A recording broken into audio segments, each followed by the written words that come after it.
नमस्कार। Computer graphics के next video lecture में जो 2D ज्योमेट्रिक ट्रांसफॉर्मेशन है, इसका जो थर्ड टाइप का ऑपरेशन होता है that is known as a 2D rotation, उसको हम लोग देखने जा रहे हैं। तो इस वीडियो में मैं पूरी तरह से ये समझाऊंगा कि रोटेशन कैसे होता है, रोटेशन के लिए जो फॉर्मूला है वो कैसे जनरेट होता है, उसको 3D मैट्रिक्स में कैसे रिप्रेजेंट करते हैं, और सपोज कर लो इसको आर्बिट्ररी पॉइंट के रिस्पेक्ट में अगर आपको रोटेट करना है तो कैसे होता है। सारे सिचुएशन को मैं आपको समझाऊंगा और एक न्यूमेरिकल प्रॉब्लम्स भी जो होता है उसको सॉल्व करके दिखाऊंगा कि कैसे होता है, और आइडिया भी दूंगा कि आप इसको कैसे सॉल्व कर सकते हैं। तो इस वीडियो को लास्ट तक देखिएगा ताकि आपको समझ में आ जाए कि जो 2D रोटेशन है उसके लिए जो हमारे रिक्वायरमेंट्स है, जो जो चीजें करनी पड़ती है वो क्या होती है। तो चलिए स्टार्ट करते हैं दोस्तों, क्योंकि क्या होता है। तो जैसे हम लोग देख सकते हैं कि रोटेशन का मतलब ये होता है कि आप जैसे आप देखे होंगे घड़ी जैसे होता है, तो घड़ी जो होता है आप नॉर्मली एक डायरेक्शन पे घूमता है, यानी जो कांटे हैं वो एक तरफ घूमते रहता है, उसको हम लोग बोलते हैं क्लॉकवाइज डायरेक्शन। और जो घड़ी के जो ऑपोजिट डायरेक्शन की अगर हम बात करते हैं तो हम लोग उसको बोलते हैं एंटी क्लॉकवाइज डायरेक्शन। तो जैसे सपोज कर लो एंटी क्लॉकवाइज, या उसको हम लोग बोलते हैं काउंटर क्लॉकवाइज डायरेक्शन। तो काउंटर क्लॉकवाइज डायरेक्शन जो होता है नॉर्मली हम जब ज्योमेट्री में यूज करते हैं एंगल मेजरमेंट के लिए, तो हम काउंटर क्लॉकवाइज होता है, तो यानी वो पॉजिटिव वैल्यू होता है। तो इसका मतलब है कि थीटा की वैल्यू अगर आपकी पॉजिटिव हुई, यानी देख सकते हैं कि अगर थीटा की वैल्यू पॉजिटिव, उसको हम लोग बोलते हैं काउंटर क्लॉकवाइज। तो ऐसे केस में आप जो होता है जो आपका ऑब्जेक्ट है वो इस डायरेक्शन में मूव करेगा, तो यानी आप मूव कर सकते हो। तो इसका मतलब है इसमें जो थीटा की वैल्यू है ऑलवेज पॉजिटिव हो गई, यानी 0 से 90, 90 से 180 के बीच में, और 180 के ऊपर 360 तक आप पूरा वैल्यू ले सकते हैं। तो सपोज कर लो उसके उल्टे डायरेक्शन में चलाना है, तो इसका मतलब है कि अगर हम क्लॉकवाइज चलते हैं, तो क्लॉकवाइज जब हम मेजर करते हैं तो हमेशा थीटा की वैल्यू नेगेटिव होती है। तो जब थीटा की वैल्यू नेगेटिव होते हैं तो इसका मतलब है कि हम जो होता है ऑब्जेक्ट को उल्टे डायरेक्शन पे, यानी जो काउंटर क्लॉकवाइज में यूज करते हैं, यानी थीटा का पॉजिटिव वैल्यू लेते हैं, यहाँ पे थीटा का नेगेटिव वैल्यू लेके हम करते हैं। तो यानी ये दो तरीके के अप्रोच है जिसमें हम ऑब्जेक्ट को एंगुलर शिफ्ट करते हैं, एंगुलर रोटेट करते हैं। तो इसका मतलब है कि 2D रोटेशन में ऑब्जेक्ट को आप चाहे तो किसी भी डायरेक्शन में, यानी एंगुलर रोटेशन कर सकते हैं, या तो क्लॉकवाइज कर सकते हैं या काउंटर क्लॉकवाइज। लेकिन यहाँ पे जो मैं आपको बता रहा हूँ ओरिजिन के रिस्पेक्ट में अगर आपको करना है तो ये चीजें मैं आपको बताने जा रहा हूँ। तो इसका मतलब है जो भी हमारा स्टैंडर्ड डेफिनेशन है या जो भी स्टैंडर्ड फॉर्मूला निकलेगा, सारे के सारे होता है all are based on origin, यानी जो भी निकलेगा वो ओरिजिन के बेस पर ही निकलता है। तो इसका मतलब है किसी और पॉइंट के रिस्पेक्ट में अगर हम बात करते हैं तो सबसे पहले उस पॉइंट को ओरिजिन पे लाना जरूरी है, क्योंकि हमारा सारा का सारा मैट्रिक्स हो, चाहे ट्रांसलेशन हो, चाहे स्केलिंग हो, चाहे रोटेशन हो, या अदर जो आपके पास रिफ्लेक्शन एंड शेयरिंग है, वो सारे के सारे जो फॉर्मूला होता है वो ओरिजिन के रिस्पेक्ट में होता है, ओरिजिन के बेस करके होता है। तो इसका मतलब है कि अगर किसी और के रिस्पेक्ट की बात करता है तो यानी आपको पहले उसमें ओरिजिन में बदलना पड़ेगा। तो ये एक फंडामेंटल चीज है जो आपको जान के रखना जरूरी है। तो यहां जो भी फॉर्मूला मैं बताऊंगा वो ओरिजिन के रिस्पेक्ट है। तो उससे पहले हमको ये जानना जरूरी है कि ये जो रोटेशन हम परफॉर्म करने जा, यानी रोटेशन को जो सॉल्व करने जा रहे हैं, कि रोटेशन के लिए जो फॉर्मूला होगा वो क्या होगा। तो दोस्तों उसके लिए हमको एक इंपॉर्टेंट जो कंसेप्ट होता है मैथमेटिक्स में, that is known as a trigonometric basic, यानी ट्रिग्नोमेट्री को जानना बहुत जरूरी है। अगर आपको पता है तो अच्छी बात है, नहीं पता है तो एक मैं रिवाइज कर दे रहा हूं क्या होता है।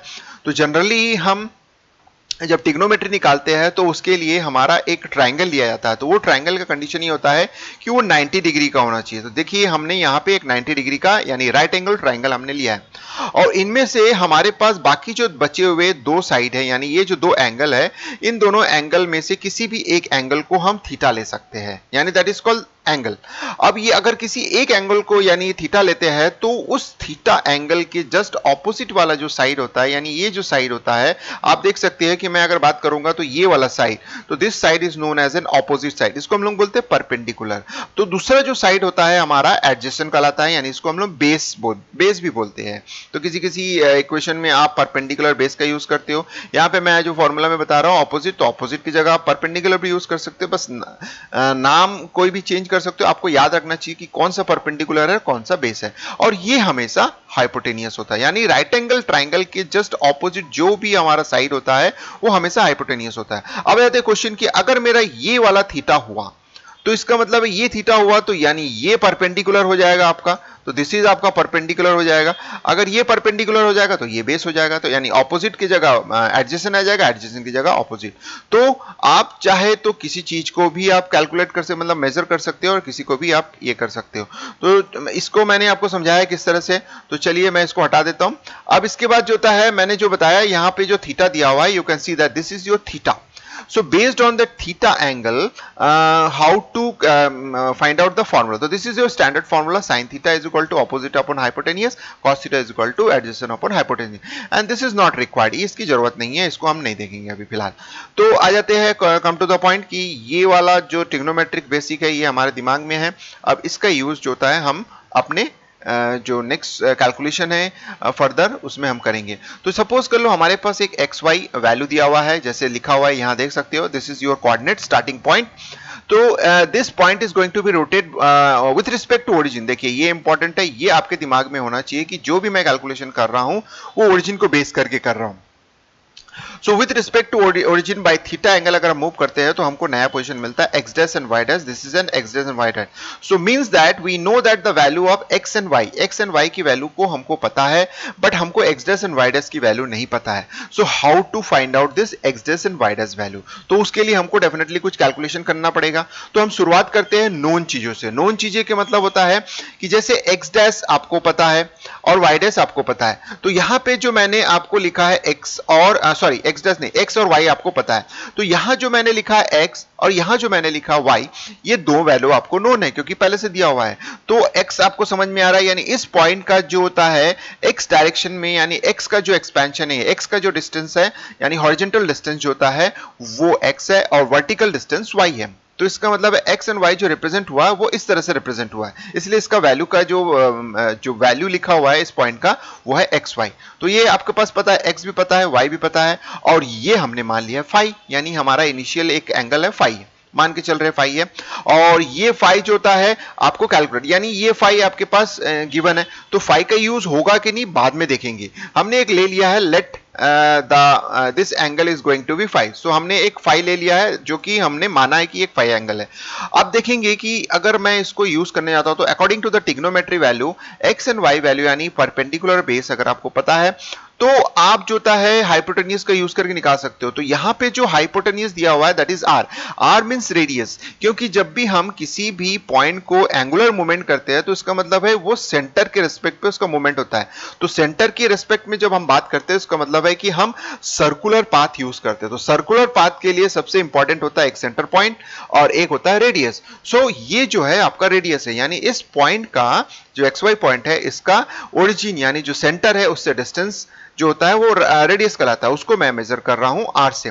तो आर हमारे पास नोन है क्योंकि वो भी हमको पता होना चाहिए कितने रेडियस का सर्कल होना चाहिए हमको, वो हमको पता है. तो वो आपके पास अवेलेबल है. अब देखिए आर का यूज होगा कि नहीं पता, लेकिन इसको हमने सपोज कर लिया that is let the R be the radius. ये आर है. एक्स हमारे पास नोन है, वाई नोन है, अननोन क्या क्या चीजें हैं, आर और फाई हमारे पास अननोन है जिसको हमने माना है. अब कहते हैं कि आर साइन फाई अगर आपने लिया है तो फॉर्मूला में आप जैसे पुट करते हो आर साइन फाई तो वाई अपन आर आता है. तो Y is equal to R sine phi, यानी क्रॉस मल्टीप्लीकेशन करके आप इसको सॉल्व कर सकते हो. ठीक है. इसके बाद जो होता है कॉस फाई आप निकालते हो, सेम एज जो फॉर्मूला लिखा हुआ है उसमें X upon R. X upon R का मतलब होता है कि बेस अपॉन हाइपोटेनियस. तो एक्स अपॉन आर निकल गया ये हमारे पास. तो ये जान के रखिए कि ये हमारा फर्स्ट इक्वेशन है, ये हमारा सेकंड इक्वेशन है. अब इन दोनों इक्वेशन को हम सॉल्व करेंगे यानी यूज करेंगे बाद में further. Now how to compute X dash Y dash. जो कम टू द पॉइंट इस पे आ जाते हैं. अब आते हैं X dash and Y dash point को कंसीडर करते हैं. तो जब मैं X dash and Y dash point को कंसीडर कर रहा हूं तो इस पॉइंट का horizontal distance and vertical distance definitely X dash and Y dash होगा. तो ये चीज मैंने मेंशन किया है फिगर में, आप देख सकते हैं ये. और ये तो आर ही होगा क्योंकि सेंटर से उस पॉइंट का जो डिस्टेंस है वो रेडियस कहलाता है. तो ये हमारे पास पहले से हमने लेके रखा है, इसको मान के रखा है कि आर होता है, तो ये आर है. हमने ये मूव किया है थीटा एंगल से, इसको मूव किया. तो इसका मतलब है कि हमारा जो पोजीशन है एक नया पोजीशन में पहुंचा है एक्स डैश वाई डैश. तो अब आ जाते हैं कि हमारा जो फिगर होगा, तो देखिए मैं मेंशन कर रहा हूं हमारा जो फिगर होगा ये फिगर हम ले रहे हैं, पूरे के पूरे इस फिगर को ले रहे हैं. तो इस फिगर को जब हम कंसीडर कर रहे हैं तो डेफिनेटली ये हमारा राइट एंगल ट्राइंगल है. ठीक है. तो राइट एंगल ट्राइंगल हो रहा है यानी ये 90 डिग्री का एंगल है. तो 90 डिग्री का एंगल है तो ये हाइपोटेनियस यानी आर हो गया, ये हमारा वाई डैश हो गया एक्स डैश. तो इसका मतलब X dash and Y dash के लिए कैलकुलेशन वैसे ही करेंगे जैसे एक्स एंड वाई के लिए किया है. तो यानी इसी फॉर्मूला को जो हमारे पास दिया हुआ है इसी को अडॉप्ट करते हैं और इसमें हम फेरबदल करेंगे. तो इसमें क्या फेरबदल करेंगे कि फाई की जगह अब हम कोई दूसरा लेंगे. अब क्या लेंगे, तो हमने ये ट्राइंगल को लिया है, कंसीडर किया है, तो इसका मतलब है इसका जो टोटल एंगल है वो ये कहलाएगा। तो इसका मतलब है ये जो टोटल एंगल है वो थीटा और फाई से मिलकर बना हुआ है, फाई प्लस थीटा। तो इसका मतलब है ये जो हमने इक्वेशन लिखा हुआ है, देखिए ये जो दो इक्वेशन है, इसी इक्वेशन को मैं यहाँ पे लूंगा और उसको एक्स डैश के लिए अप्लाई करूंगा। आर सेम एज रहेगा, कॉस सेम एज रहेगा, सिर्फ चेंज क्या हो जाएगा, फाई की जगह फाइव प्लस थीटा, क्योंकि पूरे के लिए ले रहा हूं, सेम एज वाई डैश के लिए हम ले रहे, तो ये हो गया 5 प्लस थीटा।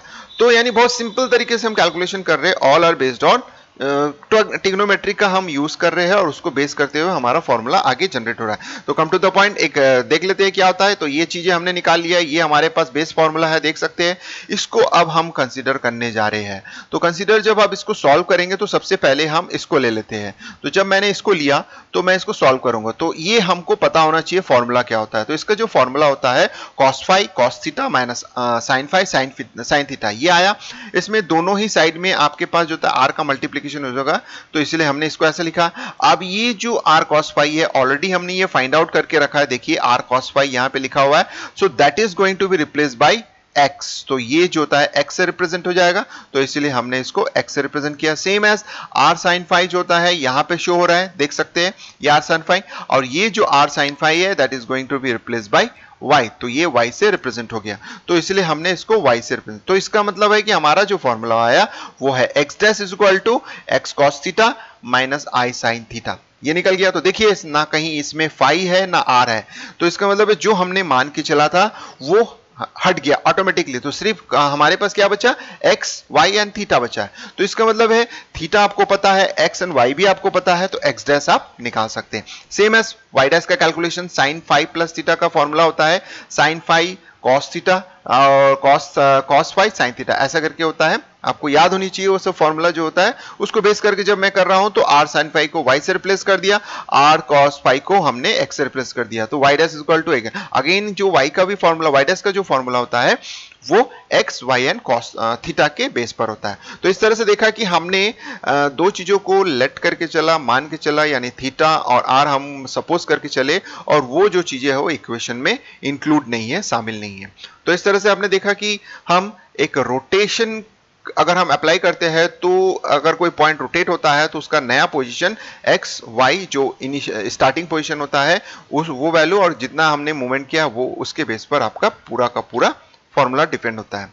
अब आ जाते हैं कि रोटेशन मैट्रिक्स अगर हम देखते हैं तो रोटेशन मैट्रिक्स कैसे होगा। तो ये दो हमारे पास फॉर्मूला हमने लिखा है, दैट इज एक्सप्रेशन, यानी एक इक्वेशन है। अब इस इक्वेशन को अगर 2D मैट्रिक्स में लिखना चाहेंगे तो ऐसे लिखेंगे, क्योंकि इसको अगर आप सॉल्व करते हो पूरा तो आपको वापस यही दो मिलेगा।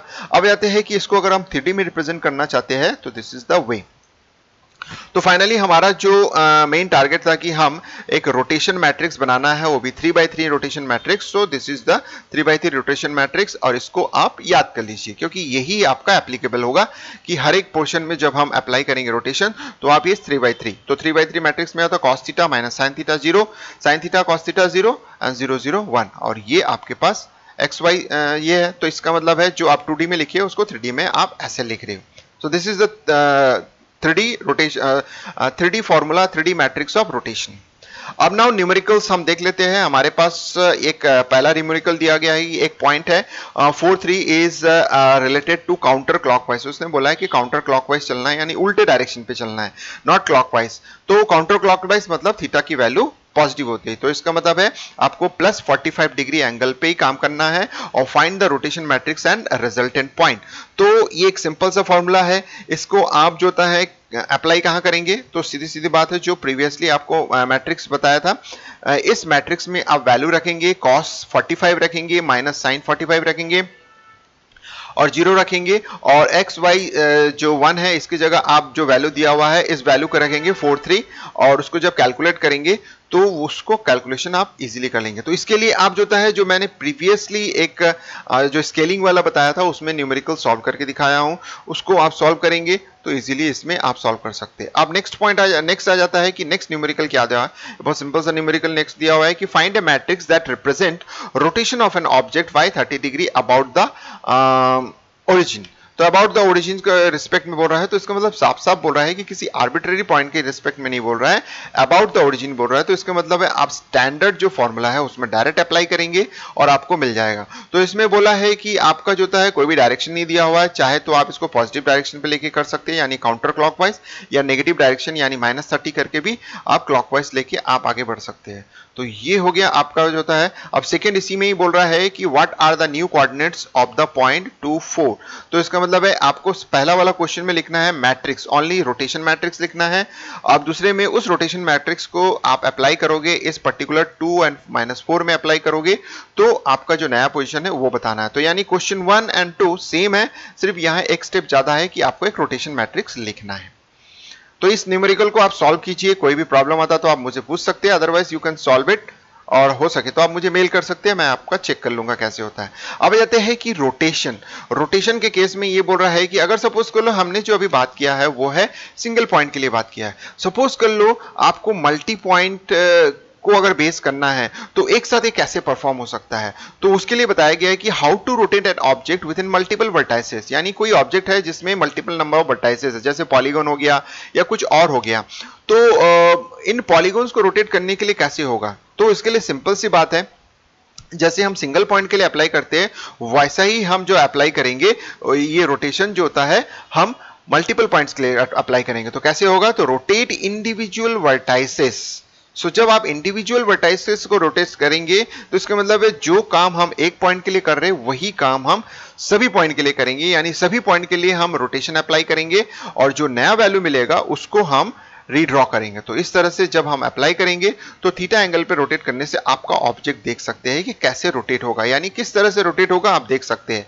यानी हर चीजें अपने अपने जगह में रोटेट होगा, यानी ये ऐसे रोटेट हो रहा है आप देख सकते हो, ये यहाँ पे पहुंचा, ये वाला वैल्यू जो होता है यहाँ पे पहुंचा, आप देख सकते हो ये जो पॉइंट है वो यहाँ पे पहुंचा है, और उसी तरह से आप देख सकते हो ये जो पॉइंट है रोटेट होके यहाँ पे पहुंचा है। तो इसका मतलब है जो रियलिस्टिक व्यू है आपको वैसा ही मिले अगर आप रोटेट कर रहे हो with respect to origin and object. तो ये चीज आपको समझ में आ गया है कि अगर आपको किसी मल्टीपल वर्टाइसेस बेस्ड ऑब्जेक्ट है उसको अगर रोटेट करना है तो आपके पास ये तरीका है। ये आपके पास जो होता है स्टैंडर्ड रोटेशन रिविजिट कर रहा हूं कि एक बार आपको याद करने के लिए कि कैसे पॉसिबल है कि the standard rotation matrix is used to rotate with respect to origin. ये आपको याद रखना है कि ये जो मैट्रिक्स है ये ओरिजिन के रिस्पेक्ट में मैट्रिक्स है। So this is in standard matrix with respect to origin. तो जब आप अप्लाई करते हो तो इस तरह से आपको दिख रहा है कि किस तरह से आपका रोटेशन परफॉर्म हो सकता है। तो जब आप ये वाला मैट्रिक्स यूज करेंगे तो ये अब क्वेश्चन इज दैट एक इंपॉर्टेंट पॉइंट यहां दिया होगा कि what if I want to rotate about an arbitrary centre. अगर हमारे पास ओरिजिन ना हो के आर्बिट्रेरी पॉइंट है, यानी कोई भी पॉइंट है विदाउट ओरिजिन, तो फिर क्या है, अगर मान लो आर्बिट्रेरी पॉइंट आपका 0 0 है तो इसका मतलब है आपका ये जो स्टैंडर्ड फॉर्मूला यही अप्लाई होगा। लेकिन अदर देन 0 0 अगर है तो that is known as an arbitrary point. तो वो आर्बिट्रेरी पॉइंट के रिस्पेक्ट में अगर करना है तो कैसे पॉसिबल है, तो उसके लिए हमको 3 स्टेप अप्रोच अप्लाई करना पड़ता है। वो 3 स्टेप अप्रोच क्या होता है, जैसे यहां बताया गया है कि to rotate about an arbitrary point px and py by theta angle, तो उसके लिए हमको सबसे पहला एक बैक ट्रांसलेशन करना पड़ेगा। बैक ट्रांसलेशन का मतलब होता है, क्योंकि हमको पता है कि हमारा जो रोटेशन है मैट्रिक्स है वो ओरिजिन के बेस पे बनाया गया है, आर्बिट्रेरी पॉइंट के बेस पे नहीं बनाया गया है। तो इसका मतलब है कि सबसे सिंपल तरीका है कि उस आर्बिट्रेरी पॉइंट को हम ओरिजिन पे लेके आ जाते हैं। तो जैसे ही हम ओरिजिन पे लेके आ जाते हैं तो इसका मतलब है हम उसमें आप डायरेक्टली जो मैट्रिक्स बनाए हैं, जो रोटेशन मैट्रिक्स है, उसको अप्लाई कर सकते हैं। तो उस चीज को करने के लिए कि हम उसको ओरिजिन पे कैसे लाएंगे, तो उसके लिए हमारे पास एक ही तरीका है कि आपके पास जो आर्बिट्रेरी पॉइंट की वैल्यू दिया हुआ है उतने पॉइंट्स यानी उतने वैल्यू से आप जो होता है जो ऑब्जेक्ट है या जो पॉइंट है, आर्बिट्रेरी पॉइंट है, उसको ओरिजिन पे लेके आए हैं। तो इसलिए एक ही पॉसिबिलिटी है कि उसको बैक ट्रांसलेशन कीजिए। तो इसलिए हम फर्स्ट स्टेप में क्या कर रहे हैं, back translation with minus value. फिर जैसे ही वो ओरिजिन पे आ जाता है तो इसका मतलब है हम डायरेक्टली उसमें रोटेशन अप्लाई कर सकते हैं, क्योंकि हमारे पास स्टैंडर्ड जो रोटेशन का फॉर्मूला है वो दिया हुआ है विद रिस्पेक्ट टू ओरिजिन, उसको अप्लाई कर सकते हैं। एंड देन वापस जहां से लाए थे उसको वहां लेके जाना पड़ेगा। तो वापस हमने वहां, तो इसका मतलब है हमने उसको अपने घर में बुलाया यानी ओरिजिन पे बुलाया, उसमें काम किया यानी उसमें रोटेशन किया, फिर वापस उसको अपने घर में वापस मतलब अपने पोजीशन पे वापस भेज दिया जहां से हमने उसको कॉल किया था। तो इस तरह से बैक ट्रांसलेशन हुआ और उसके बाद रोटेशन हुआ, उसके बाद फॉरवर्ड ट्रांसलेशन। तो ये जो 3 स्टेप मेथड है ये अप्लाई करना जरूरी है with respect to any arbitrary point. और यही सीक्वेंस में आपको जरूरी है, यानी इसी ऑर्डर में आपको चलना है टॉप टू बॉटम, यानी फर्स्ट बैक ट्रांसलेशन होगा, फिर रोटेशन होगा एंड देन बैक ट्रांसलेशन होगा। तो इसीलिए हम देख सकते हैं कि जब हम पॉइंट में अप्लाई करते हैं तो पॉइंट में सबसे पहले हम बैक ट्रांसलेशन अप्लाई करते हैं, फिर जो भी आपके पास रिजल्ट आता है उस रिजल्ट को जो होता है, यानी उस रिजल्ट को हम ले जाके यहाँ पे अप्लाई कर देते हैं, यानी उसमें रोटेशन लगाते हैं, फिर जो रिजल्ट आता है उसको हम जो होता है यहाँ अप्लाई कर देते हैं वापस ट्रांसलेशन करने के लिए, यानी फॉरवर्ड ट्रांसलेशन। तो इस तरह से आप देख सकते हैं ये जो पॉइंट है, ये पॉइंट को मैं यहाँ पे शिफ्ट कर रहा हूँ, तो इसका मतलब ओरिजिन पे ले जाने की कोशिश कर रहा हूँ, और ओरिजिन पे जैसे ही पहुंच जाता है अब मैं रोटेशन अप्लाई कर सकता हूँ। ये ओरिजिन में पहुंच गया, अब इसमें अब मैं रोटेशन अप्लाई किया तो देख सकते हैं कि ये जो फिगर है यहाँ पे आ गया, आप देख सकते हैं। अब जब ओरिजिन पे अप्लाई होने के बाद स्टैंडर्ड फॉर्मूला हमने लगा दिया, तो वापस इसको मैं अपने जगह, यानी जो मैंने पॉइंट वापस लेके आया था, इस पॉइंट को मैं वापस इस जगह में लेके गया। तो इसका मतलब है हमारा रोटेट भी हो गया, और ऑब्जेक्ट जो होता है, ऑब्जेक्ट में जो होता है कोई शिफ्टिंग भी नहीं दिख रहा है आपको, और रोटेशन इसलिए पॉसिबल है। तो यानी जब हम अप्लाई करेंगे तो ये 3 स्टेप अप्रोच इंपॉर्टेंट है। सो एक और क्वेश्चन आपके पास दिया हुआ है, perform a 45 degree rotation of angle this triangle के ट्राइंगल दिया हुआ है, इस ट्राइंगल को आप रोटेट कीजिए। अबाउट द ओरिजिन बोल रहा है और अबाउट द पॉइंट बोल रहा है। तो अबाउट द ओरिजिन के लिए डायरेक्टली आप स्टैंडर्ड फॉर्मूला अप्लाई करेंगे, इसमें back translation and forward translation वाला आपको अप्लाई नहीं करना है, डायरेक्टली आप इस पर्टिकुलर मैट्रिक्स को अप्लाई करेंगे 3 मैट्रिक्स में। तो उसको जैसे आप अप्लाई करेंगे तो आ जाएगा। अबाउट द ओरिजिन में आपको फिर ये 3 स्टेप मेथड आपको अप्लाई करना पड़ेगा। तो आप देखिए यहाँ माइनस माइनस है, तो माइनस माइनस वैल्यू ऑलरेडी दिया हुआ है, तो इसमें हिंट दे दे रहा हूँ, ये -1 ऑलरेडी दिया हुआ है, तो इसमें अगर माइनस अप्लाई करेंगे तो वो प्लस प्लस कहलाएगा, यानी जो फॉर्मूला दिया हुआ है उसमें आपको पुट करना है, यानी ये जो -1 है ये px वैल्यू है, -1 py वैल्यू है, तो इसको px एंड py की जगह रिप्लेस करेंगे और माइनस अपने आप जो है वो ऐसा ही रहेगा।